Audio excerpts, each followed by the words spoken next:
Welcome back to RotoQL University. This is our NFL strategy course, and we'll be talking about running backs, specifically running back selection for cash games. This is Mike, and I have Sahil here as well. How you doing, guys? Yep, getting into running backs for cash games, 50-50s. Let's get into it. Yeah, so running backs, they'll be the players that will get the most touches out of any of your key position players compared to wide receivers and tight ends. The main thing you really want to look at is do they get a lot of touches, and that comes from catches and carries. So obviously players who have good yards per carry and good yards per catch are going to be higher upside players and generally more talented players.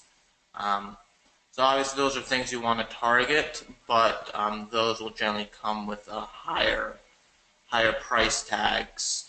What you really want to focus is hone in is on the touches, and then another thing to look at there is the play call distribution. Um, does a team tend to run the ball a lot? Is it like the Dallas Cowboys? Or is it closer to the Indianapolis Colts?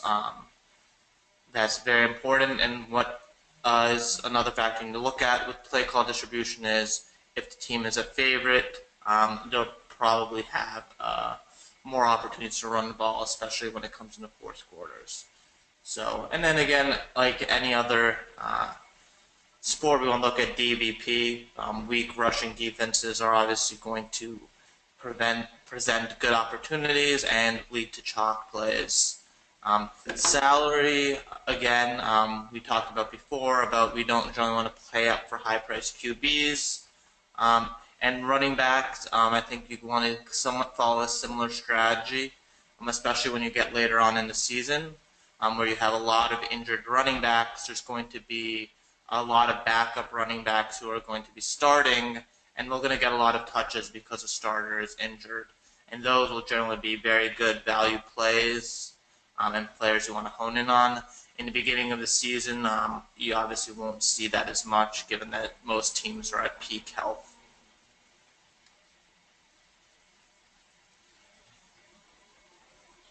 So yeah, again, we want to talk about game flow, and this is very important for running backs.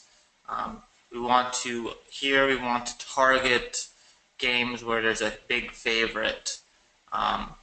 They will lead to a lot of rushing attempts, higher over under. So you want a team that's going to score a lot and lead by a lot. And when that happens, that player is going to get a lot of rushing attempts in the fourth quarter, which can really boost their fantasy output. Snap count is another thing to look at. When you look at snap count, we want to make sure that our players on the field for a large portion of the time, are they a 3-down running back or are they only a 2-down running back? Do they get the touches in the red zone? So is it a goal line running back? All those things you need to evaluate and figure out if a player is a good play, but you really want to make sure that a player is going to be on the field a lot and also get those goal line carries because, as we'll talk about more, touchdowns are going to be a big factor in your running back score.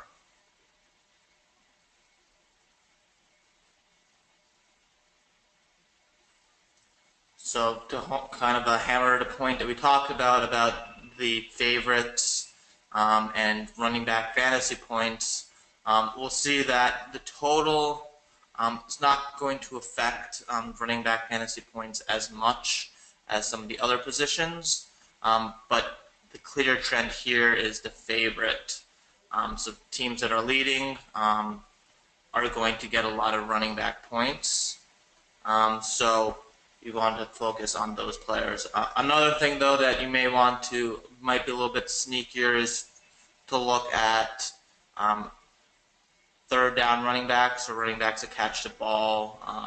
Might be good underdog plays, but that's something we'll talk more about in tournament strategy.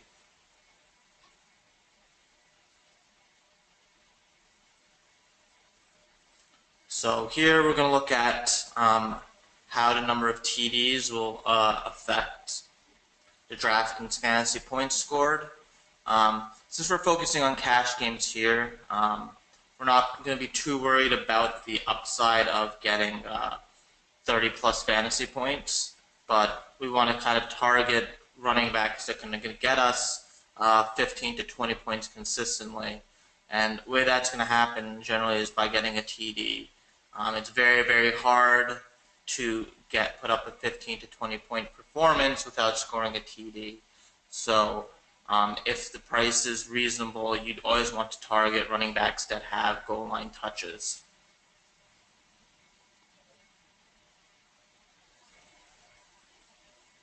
And same thing with FanDuel. FanDuel is even more TD dependent because of their scoring system. So you will not have the 3-point bonus for hitting 100 yards rushing, and you won't get PPR, which is a point per reception. So here we will kind of exclude running backs that get some more catches in favor of running backs that get TDs. So a player like Adrian Peterson is going to be a much better player on FanDuel than he is on DraftKings if their salary was the same.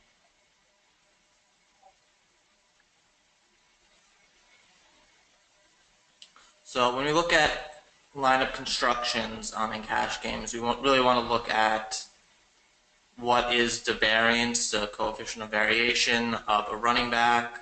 Again, look at the plus minus by days rest, and then look at rushing TD success rate by yard line, and that will kind of help us figure out who's getting the carries from what yard line and help you kind of predict TDs a little bit better.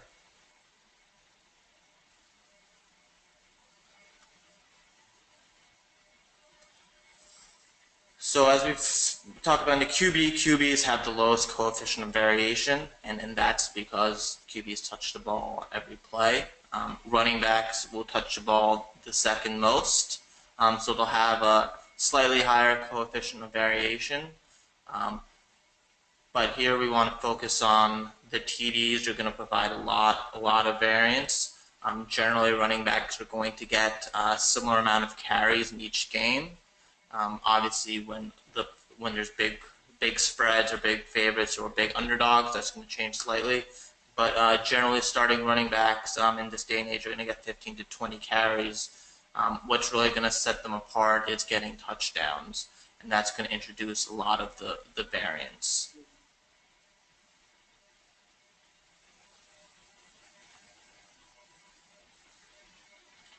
Again, here we're going to see something a little bit differently on the plus minus by days rest.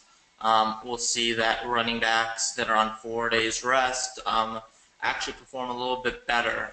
And I think we can attribute this to the game plans by coaches, and when they don't have as much time to prepare a passing attack, which generally will require more complicated routes, etc., they're going to lean more on their running game. So you're going to see a lot more running backs getting more touches, more carries, which are going to lead to more fantasy points. This is not a huge factor, but it's something that we definitely don't want to avoid them on 4 days like we would on quarterbacks. And then looking at 8 days, we're going to see a slight positive bump, but I think that's because every team that has 8 days rest will generally have pretty good games because of that extra time to game plan.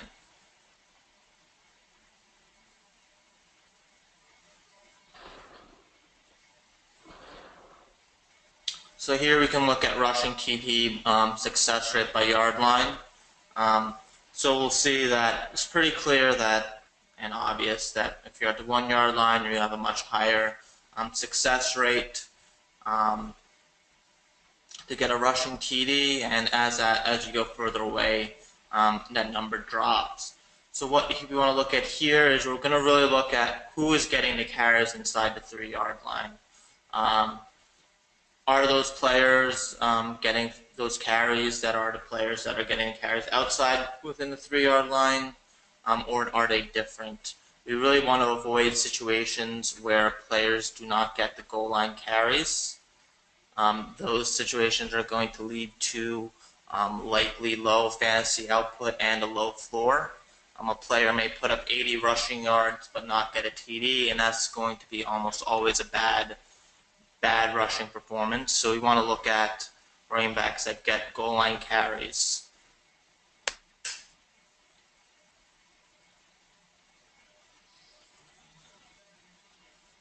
So here we can take a look at a cash game lineup example from last year. We'll look at David Johnson, who was obviously very, very high owned, and for good reason.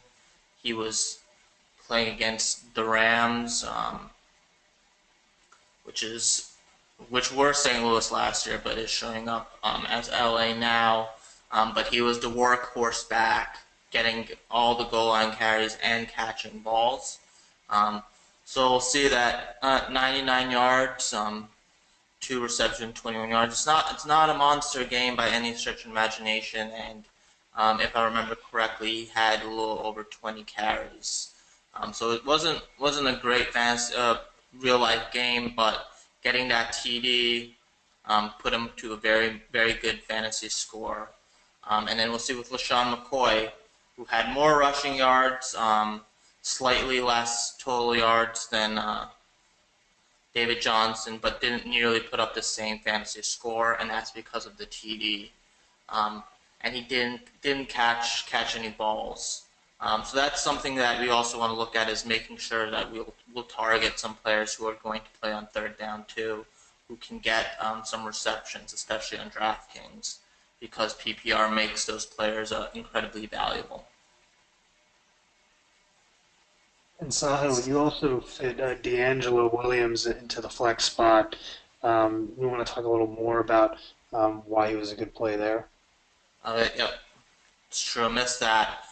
So for D'Angelo, that was another one where it was a very big favorite against the Colts. They absolutely slaughtered them. But here we're looking at a player who got those receptions, 5 receptions for 31 yards, which is 8 points, which is huge for your fantasy output. And he didn't get a TD, but he still put up a very, very good score. So really, as we've talked about in almost all facets of DFS, we want to target players who are going to get a lot of opportunity in high-scoring positions, which are receptions and touchdowns, which are goal line carries for the most part.